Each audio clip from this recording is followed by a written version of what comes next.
Welcome to the JoLo MoFo podcast. Well, welcome back, everyone, to episode number 11 of the JoLo MoFo podcast. We're your hosts, Lou Money and JP. How you doing? Doing pretty good today. Pretty excited. Man, this is going to be a big episode. We have a guest on this episode, JP. Who do we got? We have international YouTube celebrity Tim Wright. He has a YouTube channel. He has an IG page. Amazing stuff. He talks about a host of various topics from quality wristwatches, really men's accessories, fragrances. He's done international travel recently. So very excited to welcome him to the podcast. Tim, how are you, sir? Hey, what's up, guys? Welcome. Well, thank you for the introduction. I'm honored. Welcome. And he also has a website, timwright.com, so definitely check him out. So Tim, we discovered you on YouTube. Your YouTube page has definitely taken off. Can you kind of walk us through what was kind of the beginning of YouTube, and what would you attribute some of your success to? And honestly, we just sit back in amazement because like I said, your YouTube channel is just straight up taking off. Well, that is kind of nice to hear that, because doing YouTube, it doesn't really feel like anything has taken off really that much. But hey, if I'm not the best judge of my success, I guess. But very modest of you. Well, it's hard for me to say how I do call myself an international YouTube celebrity, but as you should. So to the audience, so Tim just recently got back from the London Watch Show, where he was there. He was able to kind of navigate around. He met obviously other YouTubers such as himself there. Did some really epic live streams. So like I said, go check that out because that was awesome. Definitely enjoyed watching that. And then you also went to South Korea on kind of the way home. Is that right? South Korea, that was my wife's. My wife, she's from South Korea, so she goes to South Korea every year for vacation, and she kind of drags me along with her. Okay. But it was the first time that as being a representative of a wristwatch community, that a viewer reached out and we were able to do a little tour of JLC boutique and IWC. That was quite interesting, and we're already planning something much bigger. So trips that used to be of no purpose, just for vacation, are turning into kind of business opportunities. Awesome. Incredible. So JP is probably sitting over here wondering what those brands even are. JP, do you know what those brands are? Never heard of them. So yeah, what's good here is that I'm going to be the total amateur here, which will represent some part of the audience. So I'll be asking those kind of questions that, a nobody that understands anything about watches will know. So okay. Looking forward to get educated here. Very nice. Fair enough. So before we dive into wristwatches, let's back up a minute. So Tim, so JP is a eligible bachelor out there in the community, as we like to say. And, he's always talking about, when he goes out, he wants to smell good, obviously for the ladies. Yes. We know nothing about fragrances. So I'm wondering, is there a good starter set for fragrances? Is Curve good still or no? What? Curve? I don't know if you heard of the fragrance Curve. Never heard of Curve. Never heard of that? Calvin good if I Klein. haven't heard of it. Okay, I think, look, right now we're in the fall. I would recommend a good fall fragrance would be, I got here, Acqua di Gio Profumo. That is an incredible fragrance. Now, as we start going into the winter, I would recommend Armani Code Absolute. See, I think in these modern days, we have so many choices that I think going for just one fragrance that does it all, I wouldn't recommend. I would recommend picking up 4 fragrances, one for each scenario. But if you have to do one, then I don't know, man. It would be hard to say, but Dior Homme 2020 edition Okay. could be your one and done fragrance. Okay. So would you recommend then? So you should have a fragrance for each season, right? I would, yes, at least 4 fragrance collection. Okay. All right. JP, what are your thoughts on this? So, I mean, I recognize I actually have the Armani code. Which one? I didn't even know there was different ones. It just says Armani code on there. See, yeah, I'll have to look. In the Armani code, there are like 8 now. Wow. And usually, yeah. And I recommend the Absolute for the winter. Armani code Absolute. Because they do have like Armani code Colonia. That's a summer fragrance. But for summer fragrance, I would recommend a different brand because I just feel like Dolce & Gabbana Light Blue Intense is a much better summer fragrance than Armani code Colonia. You see? Okay. And then I've watched some of your streams. I know you've talked about Creed. Yeah. So school us about Creed. Like, what makes Creed so good, I guess, in your opinion? Creed is probably one of the most legendary fragrance houses out there, especially because it's so mass appealing. Like, there are legendary fragrance houses out there, but a lot of them are very niche. You have to be an enthusiast of a fragrance to understand it, because you could smell something and it could be extremely repulsive. But Right. Creed is very different in that sense. It used to be a family-owned brand, but unfortunately, recently they were purchased by a conglomerate. But the fragrances are still good. One of the most recognizable, the most legendary fragrances out there would be Creed Aventus. And out of if you have the money, then this could be your one and done fragrance. It was one of the earliest fragrances that I bought. I bought a 250 milliliter decanter. That's how much I love the fragrance. Yeah. Okay. that was that's about pretty serious. $500. Oh my God. Yeah. Wow. But it's a good life to live. If you have, that was it was my birthday money. I took all of my kind of birthday money and I just spent it on Creed Aventus. Just be done with it. That's a lifetime almost a supply. Now we've had a debate now about the spraying of fragrances, right? You're about to go out for the night, go have some fun, out on the town. What is should you spray fragrances on your skin? Should you spray it on your clothes? Like, how many squirts? Like, I've seen all my friends do all kinds of stuff. Like, they'd spray it and then walk through it, or they'd spray. Whoa, that's a waste of a fragrance. It's a waste of a fragrance. In my opinion, you should spray 5 times. I recommend 2 on the on your clothing, on the lapels, kind of on your shoulders. Right. And then 2 on your neck on both sides, and 1 on the back of your hair. That's good. Doing it like this is really good because that ensures that the fragrance is going to stay. Because some people have skin that absorbs fragrance really quickly, right, and it will just disappear.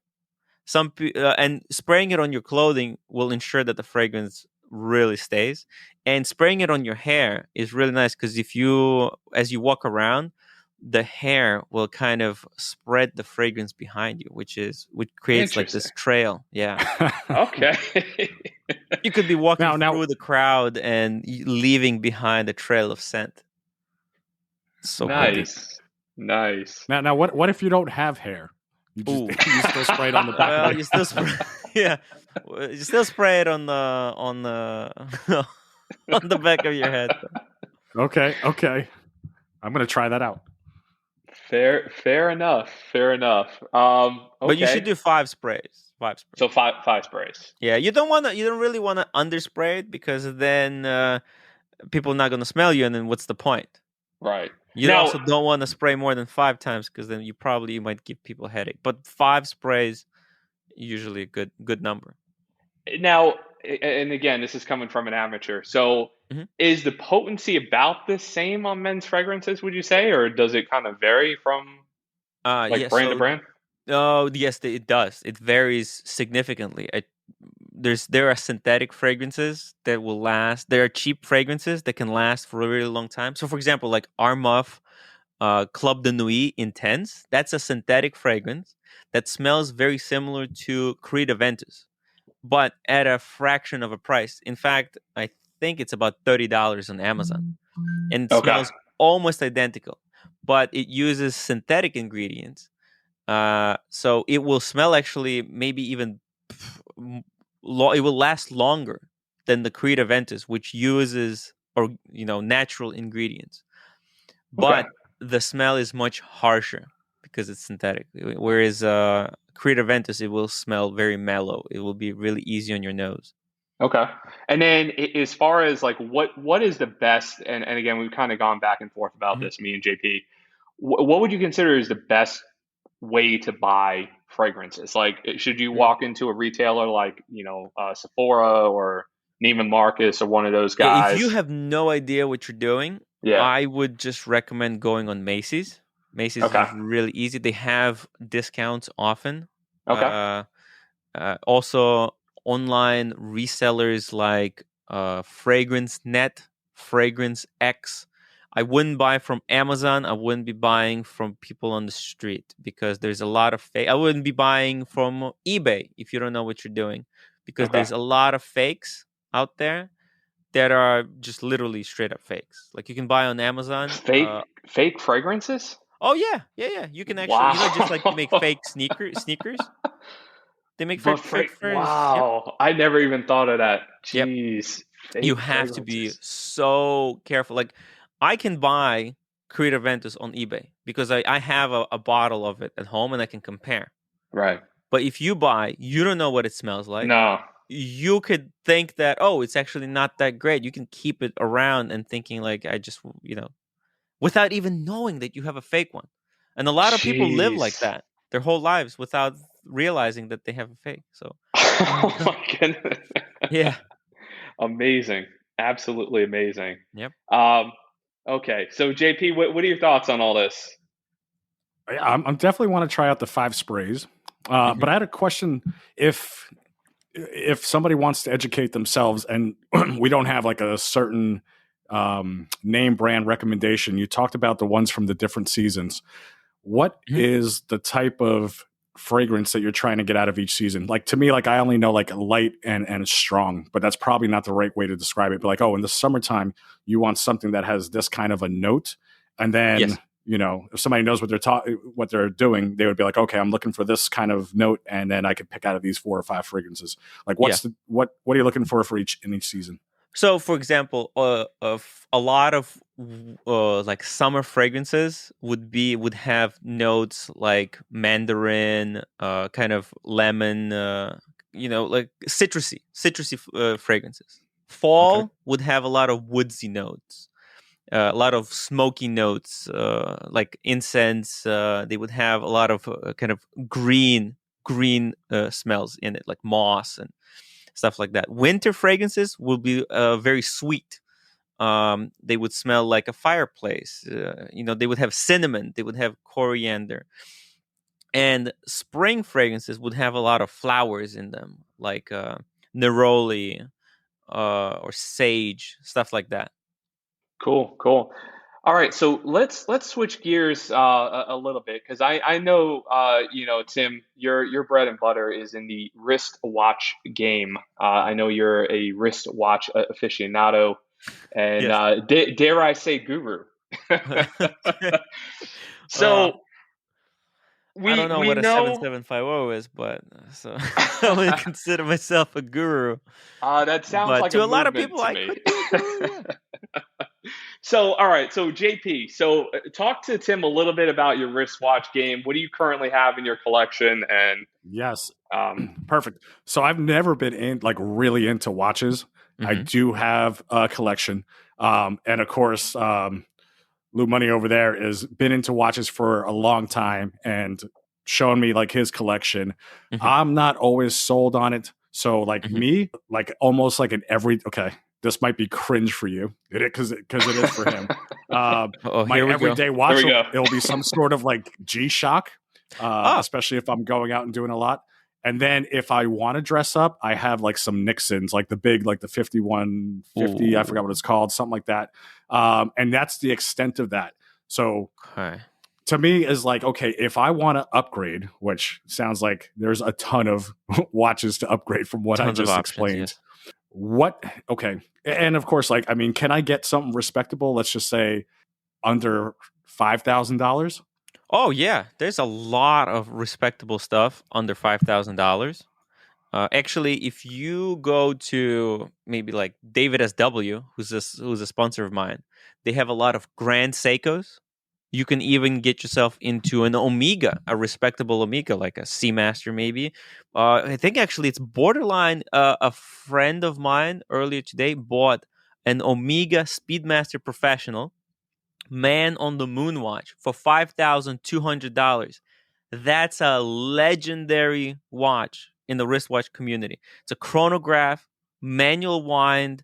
It just beautiful, and it shows stuff about watches. So $5,000 is a perfect price range. Yeah. What about like the 1 to 2,000 if people are Yes, not wanting to spend that much? actually more than 2,000, you're getting into it's actually a dead zone. Between Okay. 1,000 and 4,000, there's a lot of garbage. But Yep. a new watch that came out like this year is a Tissot PowerMedic 80. It is absolutely gorgeous. You can get it with a beautiful blue dial. It's got in-house movement. It is just stunning. It's a stunning watch. It costs $775 at retail. You could probably even get a little discount on it if you buy it at retail. But going above $1,000, I would just go straight to Tudor Black Bay 58. I would stay away with everything in between. Got it. Yeah. Interesting. All right. So Tim, so let me ask you. So if you want a luxury watch, right? Mhm. What are some like good brands that people should look at? If they're looking for like a quote unquote luxury wristwatch. Well, I think the brand name that comes to mind is Rolex. Okay, But Rolex, fair enough. I think a lot of people don't know how hard it is to get a Rolex nowadays. You really have to know a friend who has bought a Rolex. And if you can get your friend to put in a good word for you, you can probably go. If you go for a Datejust 41, oyster bracelet, smooth bezel, any color will do. That could be an awesome way to go. You can never lose your money. The watch will only go up in value. But if you can't, So then yes. yeah, no, I was going to say, not to cut you off. I know JP, you had a question on Rolex, right? No, yeah, I was going to say, so like if I had like 10,000, 15, 20, and I walked into a Rolex location, Mhm. it doesn't mean I can walk out with a watch? No, not anymore. Not at least not a good Rolex. And because especially right now, if you go into Rolex boutique, they don't have anything. They just have women's watches in 32 Wow. mil size. So technically, That's you crazy. cannot go in there by yourself. You have to know someone who can kind of put in a good word for you. At this point, So they have watches there, but they're only going to sell it to the customers that they know or something. yes. It's just Yeah. because Wow. they have so few watches. There's so many people who want to get a Rolex, and Rolex does not increase the number of pieces they make per year because they're not a watch brand in a way that most watch brands are. They are a charitable foundation. And they have to abide by some strict secret rules that nobody knows about, but they're limited by their production numbers, and their number one priority is not really to make as much money as possible, but to preserve the brand name. So they make they make most of their money through like real estate and just other stuff. Watches is just Wow. it's just a side business kind of for them. Jeez.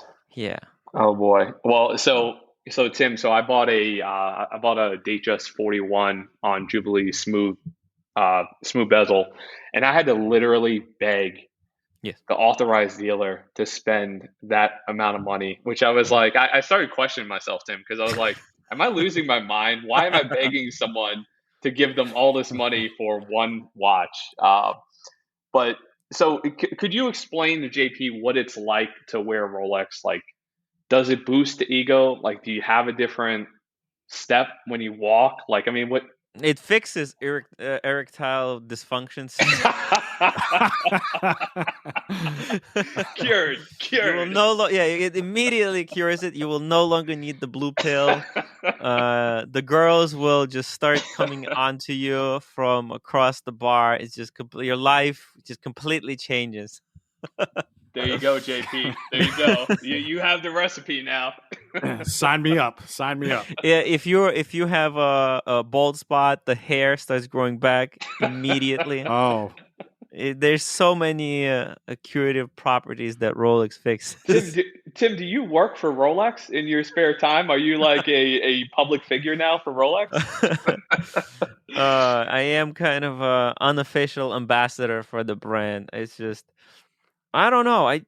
There is something about it. Obviously, I'm joking, but there is something that the watch does to you, and like it is nobody cares. Nobody knows that you're wearing a Rolex. So if you want people to notice your watch, then unfortunately, I'm sorry to say it, but most people don't care unless they're in the community, unless they're themselves a Rolex owner.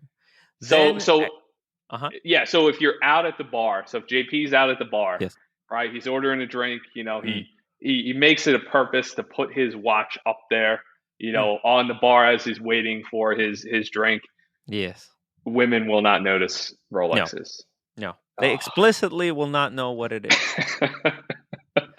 Even JP, if you flash it in their face. Nothing. Nothing. Oh, No my reaction. But you will feel a lot more confident about yourself because you can tell yourself like, man, you're wearing a Rolex. Right. Do what a Rolex man does. Right? Then it can give you, you can feel a little bit like James Bond. It boosts your self-confidence in some way. Oh, but doesn't James Bond wear Omega now? Well, he's being paid to. Well, he used to wear Rolex. Yeah. Sean Connery used to wear Rolex. Sean Connery was unpaid. See, Rolex doesn't pay me to sponsor their brand. They should. They because definitely should. Everything I say about Rolex, actually, it comes from the heart, from just knowing the brand and owning a watch. And I like people think that all of the hype that's created about Rolex, it's created by people who own them. Oh, I see. So I'm sure you've been beaten to death with this question, but I have to ask it anyway for the audience. So what do you think is like the perfect number of watches that someone should own, and what types of watches should they own? Because I know like there's dress watches, there's more casual watches. What are your thoughts on that? Wow. And that changed for I think my opinion of how many watches a person can have changes daily. I was thinking about this actually yesterday, and I thought 8 watches would be like a perfect number. It's either 8 or 1. 8 or 1. Okay. Because like here's the thing, because if you want one watch, everyone should have one watch, and not just one watch. I think one Rolex, because it's waterproof. It is completely bulletproof. You can have one Rolex watch and you're good. You can go through life and not care. But if you're like an enthusiast, if you're a collector, then I think 8 watches is a really good number, because it's like 7 plus 1.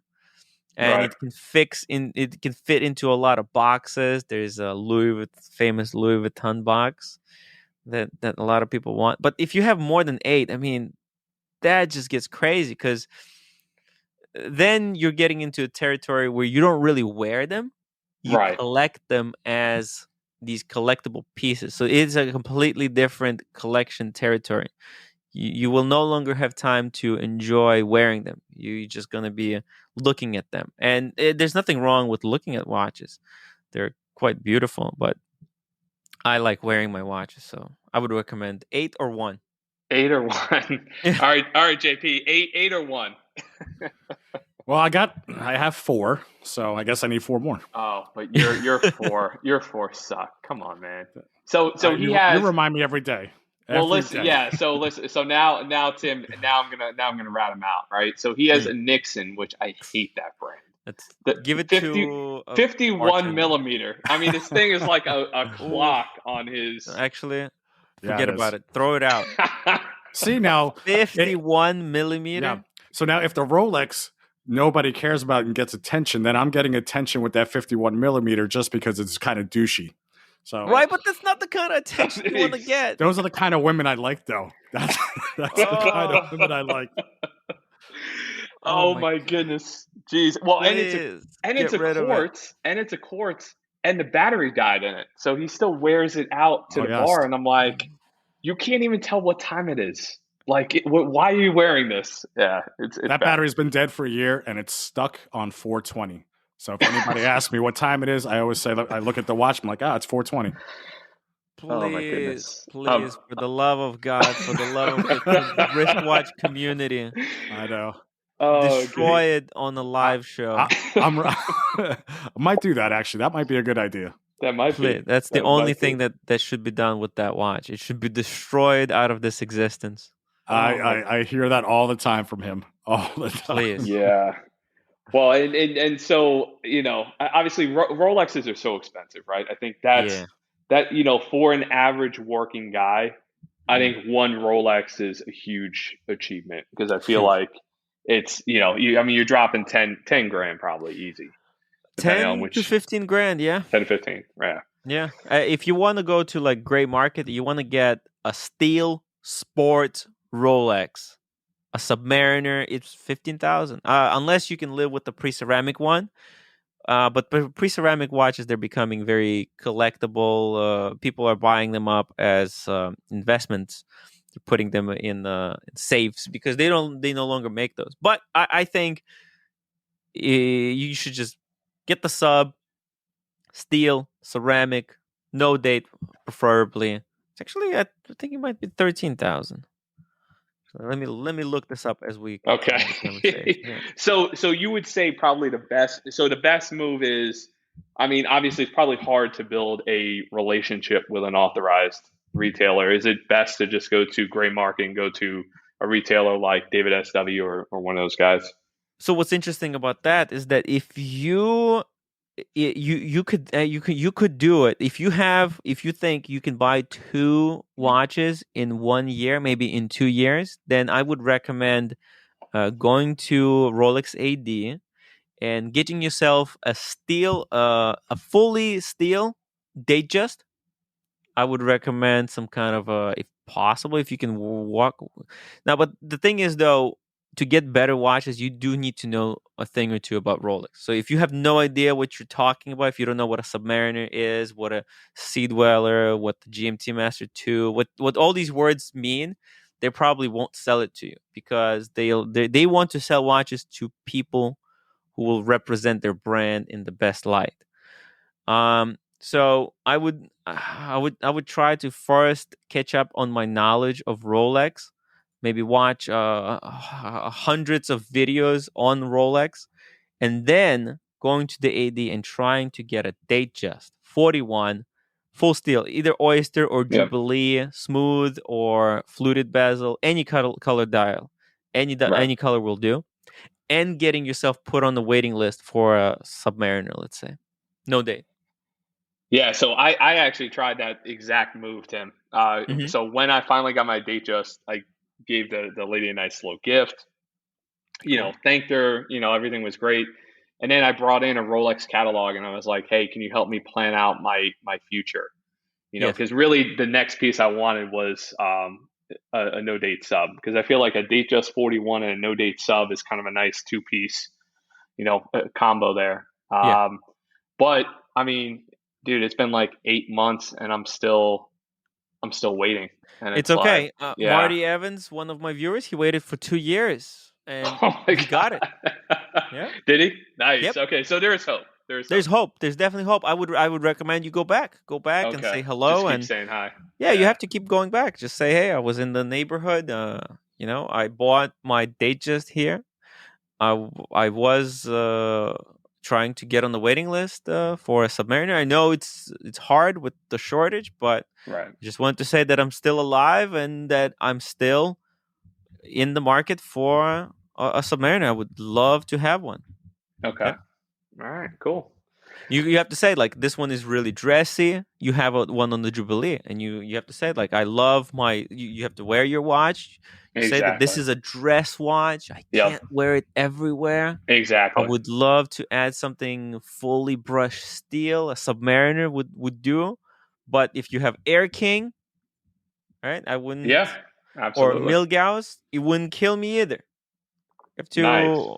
yeah, you have to give them a few more options. Don't just be set on the Submariner. Okay. Yeah. No.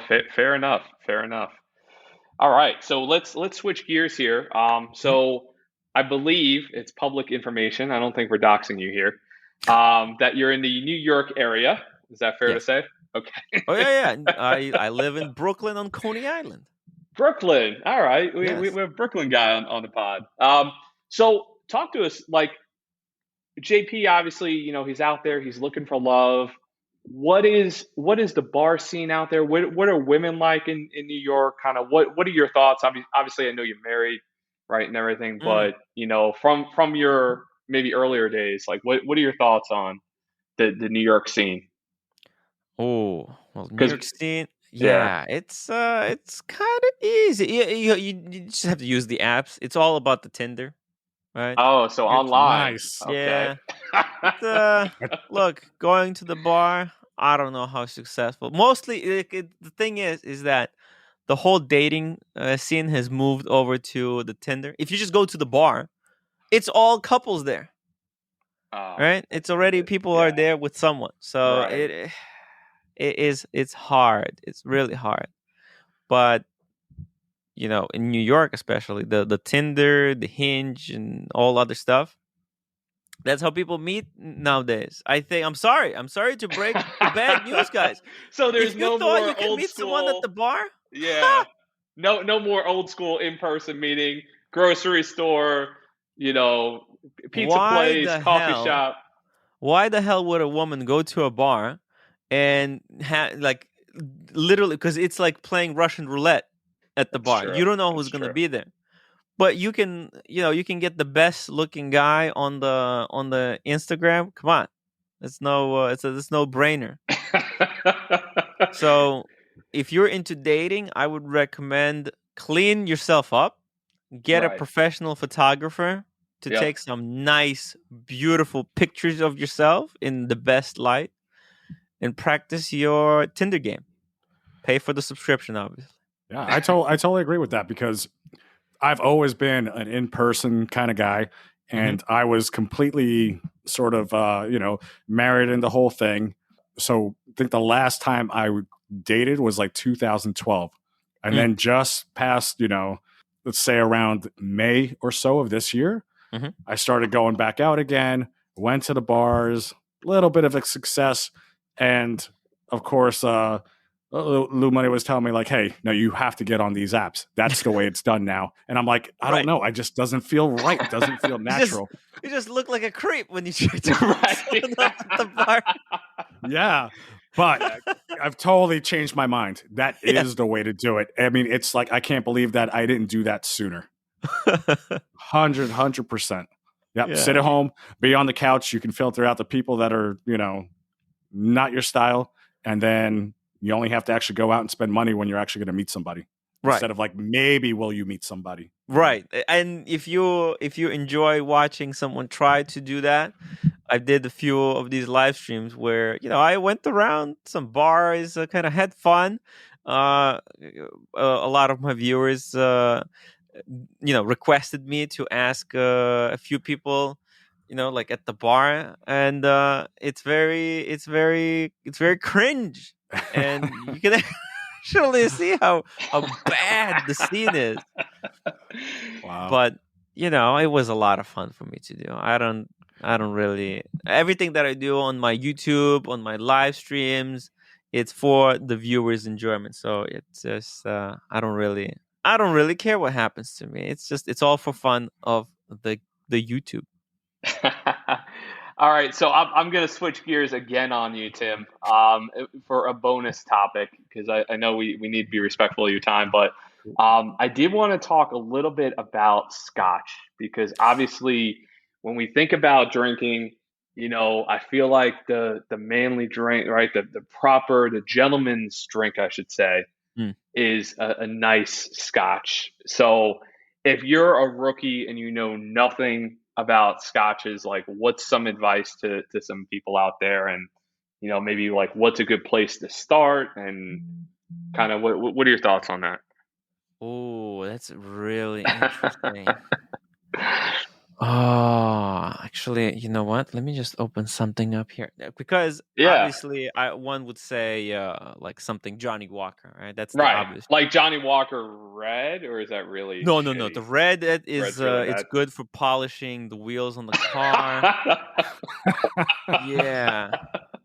I Okay. mean, if you can drink the red, that is man, then you just asking to die quickly. No, no, the red should never be drank straight. You drink it with you mix it with something, with Coke. Soda or something. Yeah, Yeah. yeah. Okay. All right. The Black. black.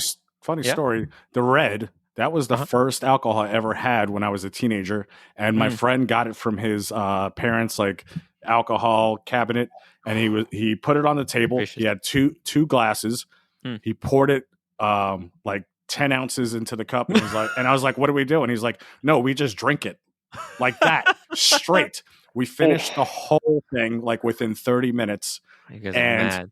and then I remember like I had to walk home before my Wow. parents got home, and I lived like 3 blocks away.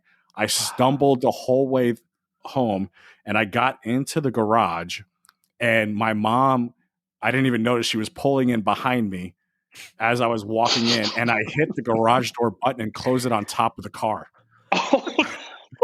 And then I ran inside and pretended to fall asleep. And she came in. She was like, "I saw you close the garage door on my car. What the F is wrong with you?" And then I'm like, "I'm sleeping." And then she's like, "Is that alcohol I smell?" And I'm like, no. She was like, "Get out and come over here and sit in this room." And she made me sit in a rocking chair. And I remember I rocked for like 2 minutes, and then I threw up in my dad's shoes. That's what I remember about Johnny Walker Red. And I haven't touched scotch since. Yeah. Oh wow. That's, you don't want to. Anyway, I'm sorry I had to break. That's a Jeez. reminder. That's exactly how I thought it would go. Yeah. But you don't even have to drink that much of it. I mean, that stuff is pretty horrible. Anyway, sorry to interrupt you. No. all good, Yeah, there you go. It's you shouldn't drink the red. Like the black. There's the green, but the best one that for the money would probably have to be the gold one.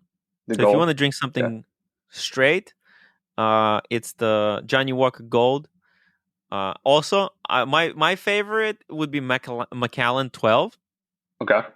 But it is going up in price. It's getting, it's almost, it's a little bit overpriced because the brand is so well known. Macallan is almost like a Rolex of kind of scotches. Yeah. Okay. So would you say like it's around like 70, 80? Yep. The Macallan 12 is about that price. Correct. Okay. All right. And it's then about $80. So when you drink it, do you normally put like a big ice cube in it, or do you could just put one ice cube could be good if you have a big ice cube. That's awesome. But Okay. you don't have to. You don't have to drink it with ice cube. You can just drink it straight. just drink it straight? It's very pleasant. Now, if you are interested in flavors, you should try Ardbeg.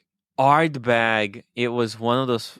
Oh my god! It was. I have a viewer who recommended it to me. Wow, it is like putting your head into a fireplace. It's so smoky. Oh, Okay. unbelievable. It's so much flavor. My god, it is incredible. Also, you have to drink it straight. Don't mess around with it. Don't ruin the flavor. You have to enjoy it. So there's like two opposite ones, right? So on one hand, you got Johnny Walker Gold, which is very smooth. Then Macallan, it's kind of in between. It's got flavor and it's also smooth. And Ardbeg, it's so rough. so, so I remember watching you on a live stream drinking that, and yeah, you were definitely enjoying yourself. I will say that. Oh, I love it. If you like spicy food, if you like a little zest Yeah. in your life, Ardbeg is definitely the way to do it. Little kick to your scotch. Yeah. All right. Cool. Another brand, I'm just going to mention one more brand, which has been kind of undercover. It's a sleeper. I think it kind of exploded in the past couple months even. It's the Talisker. Talisker. Try it out. Okay. Yep, Talisker. Talisker 10 or Talisker. There's a lot of them, but Talisker 10 is probably the go-to. It is very similar to Ardbeg, but not as strong. Right. Okay. So if you can't handle or if you think you can't handle the full thing, Talisker 10. Okay. And then, so the proper way to drink it, obviously, I would assume you can't drink it out of a red Solo cup. It has to be a proper Scotch glass, right? Oh yeah. There is a proper one.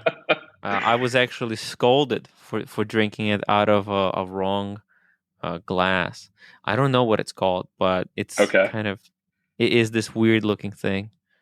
So the Scotch glass, they're all like short tumblers, right? Is that kind of the move for it? Like they're shorter glasses. Well, it's got this thing. It's got a small top opening. Okay. Because let me see. I'll tell you what it's called. Oh, so there's a shape to it. So it's not just like shape round. To it. Yep. It's called Glencairn. Glencairn? It's hard to pronounce. Glencairn whiskey glass. If you type in whiskey glass, it's not the ones that are kind of cylindrical. It's got this really small, tiny top opening. And so what you do is you pour yourself a whiskey and you can smell it because it focuses all the whiskey that's evaporating into this tiny little opening at the top. And you can really smell it. Nice. And if you got Ardbeg and you're using this glass, you have to be really careful because it can damage your Did nose. that knock you out? It will burn you. Oh my.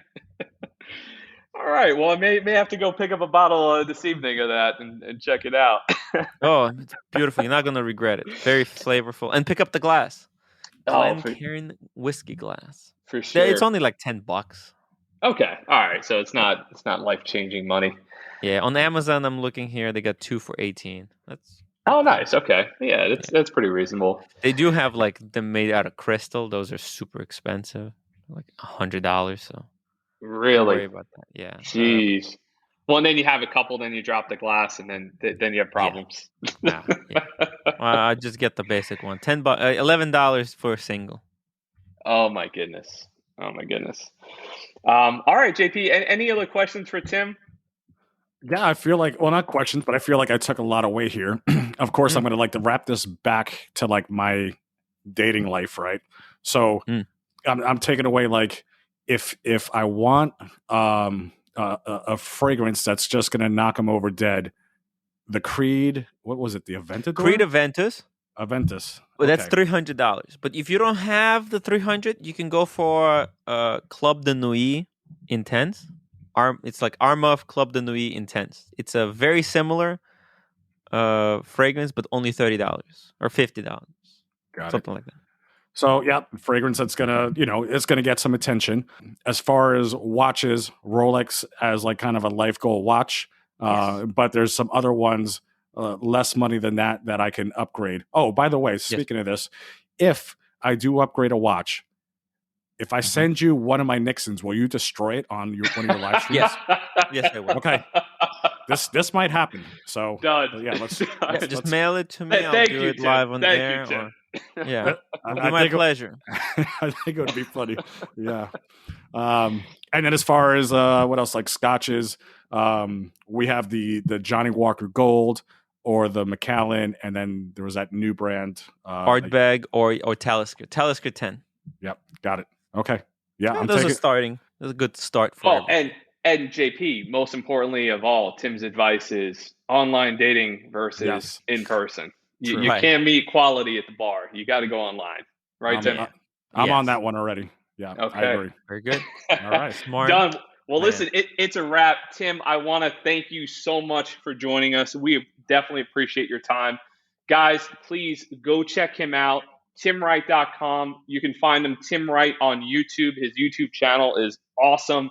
He has crazy live streams. He's talking wristwatches. He's talking fragrances. Tim is definitely the man when it comes to that stuff. So please feel free to check him out. And also on IG at Tim Wright as well. Is that right, Tim? Yep. And you can, if Perfect. you're going to be buying a watch, just make sure to email me first, because don't make that Yes. mistake. It's hello@timwright.com. Don't buy a Nixon. Email Tim first, please. Please. Please, we beg you. For the love of God. All right, Tim. Well, thanks again for your time. This is going to be a wrap on episode 11. Thank you, guys. We appreciate you guys. Like I said, please go check out our good friend Tim Wright. Like, subscribe, tell your friends about his channel. Like and subscribe to our podcast. You can find us all over the place. We're on YouTube, Apple Podcasts, Google, Amazon Music, Spotify, everything. So we appreciate you, and thank you, guys. Have a good one. See ya. Thank you for listening. See you next time.